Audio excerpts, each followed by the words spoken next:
เตือนห้ามขุดค้นดินดำดินแดงในระยะฤดูฝนทั่วนครหลวงแผนกพลังงานและบแฮนครหลวงเวียงจันทน์ออกแจ้งการห้ามการขุดค้นหรือจกดินดำดินแดงและดินประเภทต่างๆชั่วคราวตั้งแต่วันที่1กรกฎาคมหาวันที่30ตุลาคม2025เพื่อคุ้มครองสิ่งแวดล้อมความสะอาดงดงามด้านพื้นฐานโครงล่างและการปกปักรักษาสิ่งแวดล้อมอยู่ขอบเขตนครหลวงเวียงจันทน์ในฤดูฝนโดยการจัดตั้งปฏิบัติกฎหมายและระเบียบการอย่างเข้มงวดดังนี้ให้บุคคลนิติบุคคลหรือการจัดตั้งที่ดำเนินกิจการเกี่ยวกับการขุดค้นหรือจกดินดำดินแดงและดินประเภทต่างๆในขอบเขตนครหลวงเวียงจันทน์หยุดเซาการขุดค้นชั่วคราวในระยะฤดูฝนนับแต่วันที่1กรกฎาคมหาวันที่30ตุลาคม2025ในกรณีบุคคลนิติบุคคลหรือการจัดตั้งที่ดำเนินกิจการเกี่ยวกับการขุดค้นหรือจกดินดำดินแดงและดินประเภทต่างๆที่เป็นโครงการรีบด่วนของรัฐบาลเจ้าของโครงการหรือบุคคลนิติบุคคลหรือการจัดตั้งที่ดำเนินกิจการ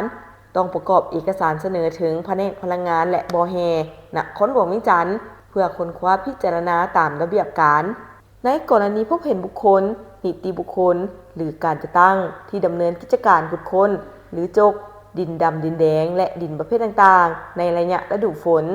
โดยบ่ได้รับอนุญาตจากแผนกพลังงานและบแฮนครหลวงเวียงจันทน์และละเมิดแจ้งการฉบับนี้จะถูกศึกษาอบรมลงวินัยปรับไหมทดแทนค่าเสียหายหรือดำเนินคดีตามกฎหมายแล้วแต่กรณีเบาหรือหนักมอบให้แขนงคุ้มครองบแฮและห้องการพลังงานและบแฮ7เมืองในนครหลวงเวียงจันทน์เป็นใจกลางในการประสานสมทบกับภาคส่วนที่เกี่ยวข้องลงติดตามกวดกาบุคคลนิติบุคคลหรือการจัดตั้ง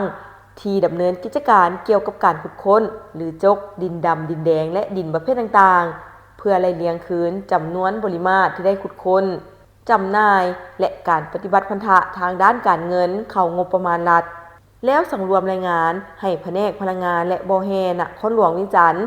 และองค์การปกครองเมืองของตนรับทราบและมีทิศชี้นำก่อนหยุดเซาการขุดค้นชั่วคราวในระยะฤดูฝนแต่วันที่1กรกฎาคมหาวันที่30ตุลาคม2025บรรดาแขนงการองค์การปกครองท้องถิ่นบุคคลนิติบุคคลหรือการจัดตั้งที่ดำเนินกิจการขุดค้นดินและภาคส่วนที่เกี่ยวข้องจงรับรู้และปฏิบัติแจ้งการนี้อย่างเข้มงวดสบายดีท่านกำลังซอกดินอยู่แมนบอแนะนำดินจัดสรรแบ่งขายบ้านนาไห้เมืองหาดทรายฟองนครหลวงเวียงจันทน์อยู่ใกล้ๆตลาดดงคำสร้างนี่ยังมีหลายตอนให้ทานได้เลือกหรือมาแทกตามความต้องการเลยราคาจับต้องได้สามารถจ่ายสดหรือผ่อนก็ได้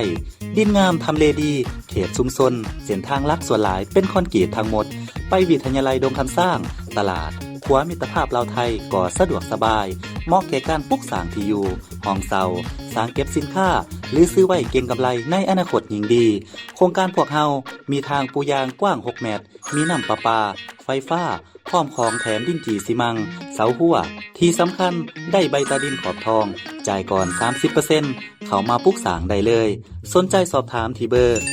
020 5992 6995 020 5504 3399บุญเลี้ยงดินจัดสรรแบ่งขาย